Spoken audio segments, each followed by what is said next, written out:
حکیم کی سخت ترین آیات میں سے یہ ایک آیت ہے۔ اعوذ باللہ من الشیطان الرجیم، بسم اللہ الرحمن الرحیم۔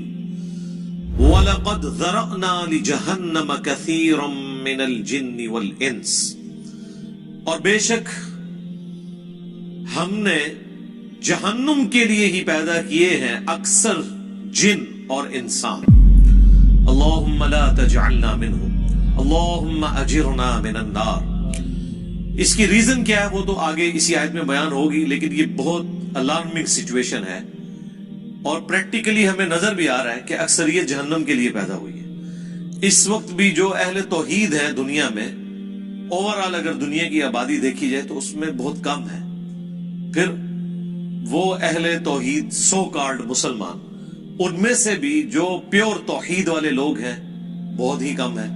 تو پریکٹیکلی ہمیں نظر آ رہا ہے کہ اکثریت جہنم کی طرف جا رہی ہے، یعنی یہ قرآن کی وہ سچائی ہے جو ہمیں دنیا میں نظر آ رہی ہے۔ لیکن یہ بڑی الارمنگ سچویشن ہے۔ دنیا میں اگر یہ اناؤنسمنٹ کی جائے 100 کے مجمع میں کہ میں ایک گولی چلاؤں گا جسے بھی لگ جائے، کوئی شخص یہ نہیں کہے گا کہ ایک ہی گولی ہے کون سی مجھے لگنی ہے، 100 بندے ہیں تھوڑے اور سارے دوڑ لگا دیں گے، کیونکہ خطرہ ہے نا۔ اور یہاں پہ اللہ تعالیٰ فرما رہا ہے کہ جنوں اور انسانوں کی اکثریت جہنم کے لیے پیدا ہوئی ہے، لیکن کوئی اسے سیریس لینے کے لیے تیار ہی نہیں ہے۔ بخاری اور مسلم دونوں میں حدیث موجود ہے، اللہ کے محبوب صلی اللہ علیہ وآلہ وسلم فرماتے ہیں کہ قیامت کے دن اناؤنسمنٹ ہوگی کہ جہنمی اور جنتی الگ کر دیے جائیں۔ یہ حضرت آدم علیہ السلام کی ڈیوٹی لگائی جائے گی، کیونکہ وہ جد امجد ہے سب کے۔ تو پوچھیں گے یا اللہ کتنے جہنمی اور کتنے جنتی؟ تو اللہ تعالیٰ فرمائے گا ہر 1000 میں 999 دوزخ میں جانے والے اور صرف ایک جنتی۔ اور یہ وہ وقت ہوگا کہ جب لوگ غم کے مارے بوڑھے ہو جائیں گے۔ سورہ المزمل میں بھی ذکر موجود ہے کہ قیامت کا دن وہ ہے کہ جو بچوں کو بھی بوڑھا کر دے گا غم کے مارے۔ حتیٰ کہ سورۃ الحج میں ہے کہ اس دن تم دیکھو گے کہ دودھ پلانے والی اپنے شیرخوار کو بھول جائے گی، اور لوگ اس طرح نظر آئیں گے گویا کہ نشے کی حالت میں ہیں۔ وہ نشے کی حالت میں نہیں ہوں گے، بلکہ اللہ کا عذاب بڑا شدید ہوگا۔ بخاری مسلم دونوں میں حدیث ہے، اللہ کے نبی علیہ السلام حکم فرمایا کرتے تھے کہ تشہد میں 4 چیزوں کے اگینسٹ اللہ کی پناہ طلب کرو۔ اللہم انی اعوذ بک من عذاب جہنم، پہلی چیز جہنم، ومن عذاب القبر، ومن فتنة المحیا والممات، ومن شر فتنة المسیح الدجال۔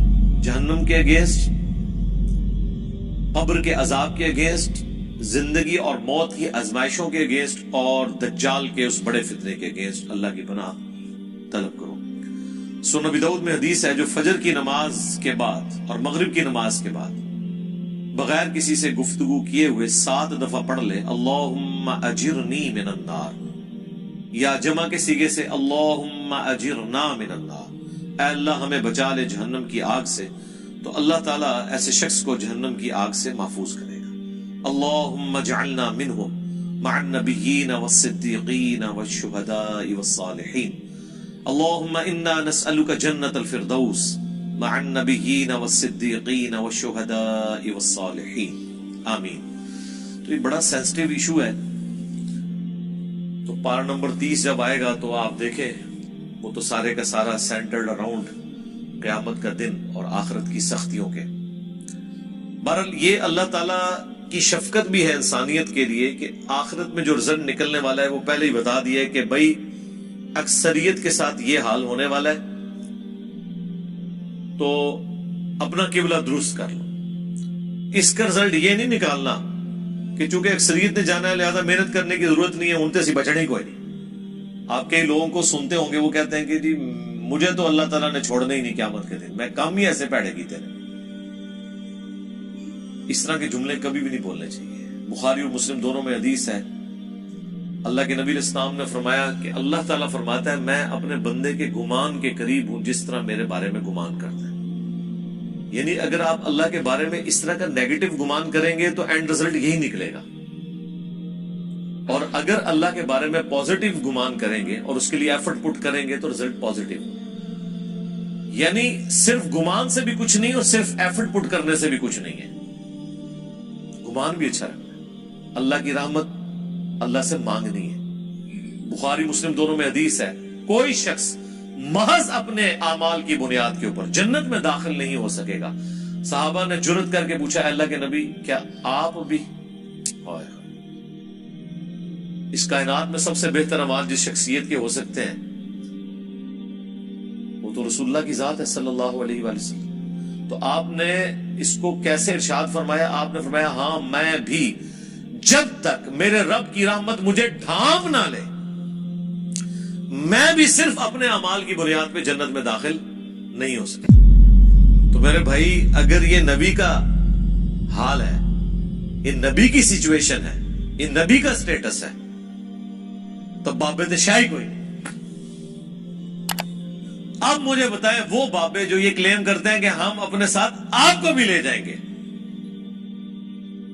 کتنے جتنے آپ جان گے, کوئی کسی کو نہیں لے کے جا سکتا جب تک کہ اس کا اپنا قبلہ درست نہ ہو. ہاں اپنا قبلہ درست تھا, تھوڑی بہت کمزوریاں ہوئی, کوئی رعایتی نمبر چاہیے, کوئی شفاعت چاہیے, اللہ تعالیٰ ڈیوٹی لگا دے گا. وہ بخاری مسلم میں حدیث ہے کہ انبیاء بھی سفارش کریں گے, فرشتے بھی کریں گے, اللہ کے نیک بندے بھی کریں گے, اس سے کسی کو انکار نہیں ہے. لیکن یہ نہیں ہو سکتا کہ آپ دیدہ دلیری کی زندگی گزاریں اور پھر شفاعت کے امیدوار ہو جائیں. Not at all. بخاری مسلم دونوں میں حدیث ہے, جب سورہ الشعراء کی یہ آیت نازل ہوئی کہ اے نبی اپنے قریبی رشتہ داروں کو آخرت کا ڈر سنائیں, تو نبی علیہ السلام اپنے رشتہ داروں کے پاس گئے, اپنے چچا کے پاس آئے اور فرمایا اے نبی کے چچا عباس, میرے مال سے جو لینا ہے وہ لے لے, اگر اللہ نے تجھے پکڑ لیا تو میں اللہ کے حضور تیرے کچھ کام نہیں آؤں گا. اے نبی کی پھپھی صفیہ, میرے مال سے جو کچھ لینا ہے وہ لے لے, اگر اللہ نے تجھے قیامت کے دن پکڑ لیا میں تیرے کچھ کام نہیں آؤں گا. اے نبی کی بیٹی فاطمہ, میرے مال سے جو کچھ لینا ہے وہ لے لے, اگر قیامت کے دن تو پکڑی گئی تو میں تیرے کچھ کام نہیں آؤں گا. اگر یہ سیدہ فاطمہ کا سٹیٹس ہے تو باقی تو شاہی کوئی نہیں. یہ کہنا کہ جی ہمارا مرید کوئی ہو گیا تو ہم جنت میں اس وقت تک نہیں جائیں گے. ہاں اس کے وائس ورثہ ہو سکتا ہے کہ کوئی شخص کہ میں جہنم میں اس وقت تک نہیں جاؤں گا جب اپنے ساتھ کے کو بھی لے جاؤں, وہ اللہ تعالیٰ یہ خواہش ضرور پوری کرے گا. گروہ در گروہ انہیں جہنم میں ہانکا جائے گا اپنے بزرگوں اور فالورز کے ساتھ, وہ تو ٹھیک ہے. وہ تو سورۃ الاعراف میں آئے کہ جب کبھی کوئی امت جہنم میں داخل کی جائے گی وہ اپنے بزرگوں پہ لعنت بھیجے گی اور کہے گی اللہ ہمارے بزرگوں کو دگنا عذاب دے کہ جن کی وجہ سے ہم جہنم میں گئے. تو اللہ تعالیٰ فرمائے گا کہ سب کے لیے دگنا ہے, تم بھی تو اپنے بعد میں آنے والے لوگوں کے لیے پیشوا بنے تھے نا, یہ جو تمہارے اکابرین تھے تم بھی تو آنے والوں کے اکابرین تھے نا. سورۃ الاحزاب میں بھی آیا اے اللہ ہمارے بزرگوں نے ہمارے بڑوں نے ہمیں گمراہ کر دیا, انہیں دگنا عذاب دے. سورہ حمیمہ سجدہ میں آیا اے اللہ جن اور انسانوں میں سے وہ بزرگ بابے ہمارے حوالے کر جن کے پیچھے لگ کے ہم گمراہ ہوئے, ہم انہیں اپنے پاؤں کے نیچے رو دیں گے. آج جس طرح ان کے پاؤں کے تلوے چاٹتے تھے نا دنیا میں, اب ہم انہیں اپنے پاؤں کے نیچے رو دیں گے کہ انہوں نے ہماری آخرت برباد کر دی. بڑا سینسٹیو ایشو ہے. جب اتنا خطرناک نہیں بلکہ خطرے ناک مسئلہ ہو پھر اس کی سینسیویٹی کے پوائنٹ آف ویو سے اسے اتنے ہی شد و مت کے ساتھ بیان کرنا چاہیے. یہ میٹھی میٹھی باتیں کرنے سے آپ کو آخرت کے بارے میں کبھی بھی آئیڈیا نہیں ہوگا کہ انسان کتنے بڑے خطرے سے دو چار ہونے والا ہے. یعنی جب اللہ تعالیٰ فرما رہا ہے کہ اس دن خاوند اپنی بیوی کو, بیوی اپنے خاوند کو, بہن بھائی ایک دوسرے کو, ماں باپ اولاد کو, اولاد ماں باپ کو بھول جائے گی, تو مجھے بتائیں اس صورتحال کے اندر کوئی شخص کسی کی جنت کی گارنٹی کیسے لے سکتا ہے؟ اسے تو اپنی فکر لگی ہوئی ہوگی. اچھا دوسری طرف یہ دیکھیں کتنے دیدہ دلیر ہیں کہ بخاری مسلم میں حدیث ہے قیامت والے دن ہر نبی کہے گا نفسی نفسی, آج مجھے اپنی جان کی فکر ہے. آدم علیہ السلام کی جو غلطی معاف ہو چکی وہ اس کو یاد کریں گے. ابراہیم علیہ السلام اپنی اجتہادی خطا کو یاد کریں گے, موسیٰ علیہ السلام اپنی اجتہادی خطا کو یاد کریں گے. ہاں عیسیٰ ابن مریم کہیں گے کہ تم محمد رسول اللہ کے پاس جاؤ، اللہ تعالیٰ نے ان کی اگلی اور پچھلی ساری اجتہادی غلطیاں جو گناہ نہیں تھے وہ معاف فرما دیے، اور نبی الاسلام کے ہاتھوں پہ شفاعت کا دروازہ کھلے گا۔ آپ کے علاوہ، آپ کے سوا تمام پیغمبر نفسی نفسی کر رہے ہوں گے، تو اس صورتحال میں یہ کہنا کہ میرا بابا مجھے بچا کے نکال لے گا، تو تیرا بابا بڑا ہے یا اللہ کا پیغمبر بڑا ہے؟ سوچنے والی بات ہے، کتنی بڑی یہ توہین کر رہے ہیں، کتنی بڑی توہین کر رہے ہیں پیغمبروں کی۔ یہ اپنے بابوں کو پیغمبروں سے بڑا سمجھتے ہیں۔ انبیاء تو کریں کہ یا اللہ ہمیں اپنی جان کی فکر ہے، اور بابے کہیں کہ میں نے اس وقت تک جنت میں نہیں داخل ہونا جب تک کہ اپنے سارے مرید نہ لے جاؤں۔ یہ کی عقل میں بیٹھتی ہے؟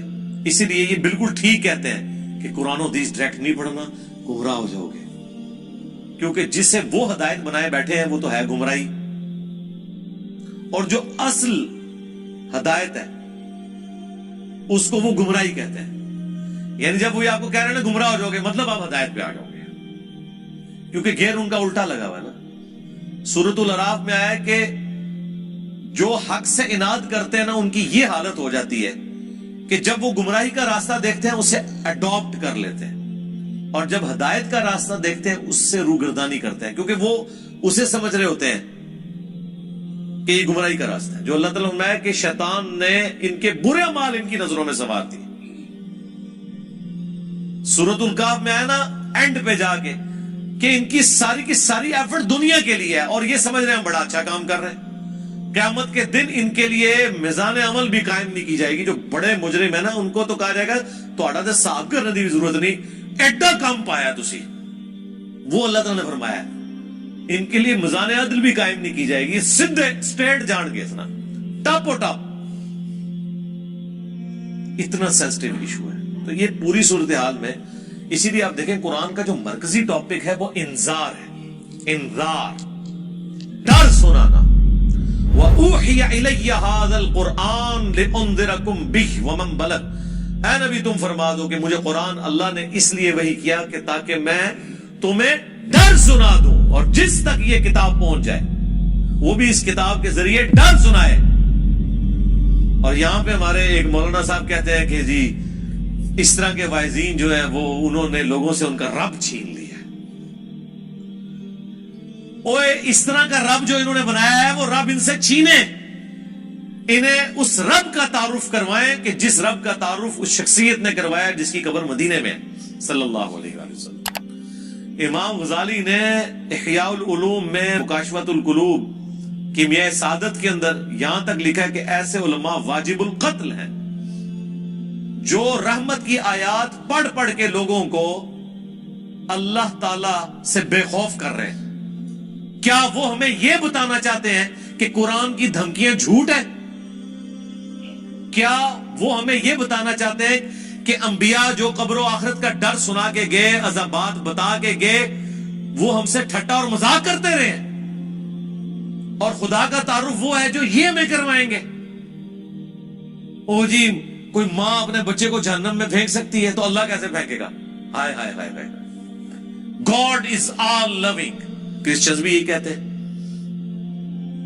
کہ مسلمانوں کا خدا تو بڑا سخت ہے، ہم جس خدا کو مانتے ہیں وہ آل لونگ ہے، تو ہم پھر انہیں کہتے ہیں رکو ذرا، صبر کرو، ابھی فیصلہ کر لیتے ہیں۔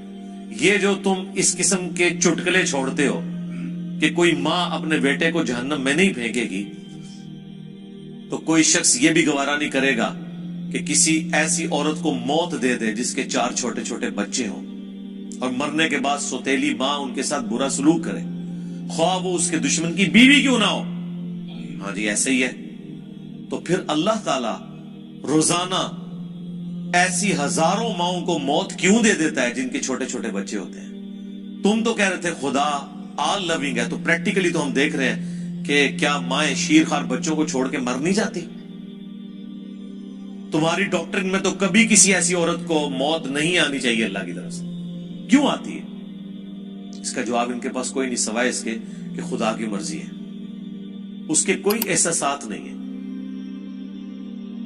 یہ جذبات سے پسیج جانا یہ ہم لوگوں کے ایشوز ہیں، یہ انسانوں کے ساتھ جڑی ہوئی چیزیں. اللہ تو بے نیاز ہے.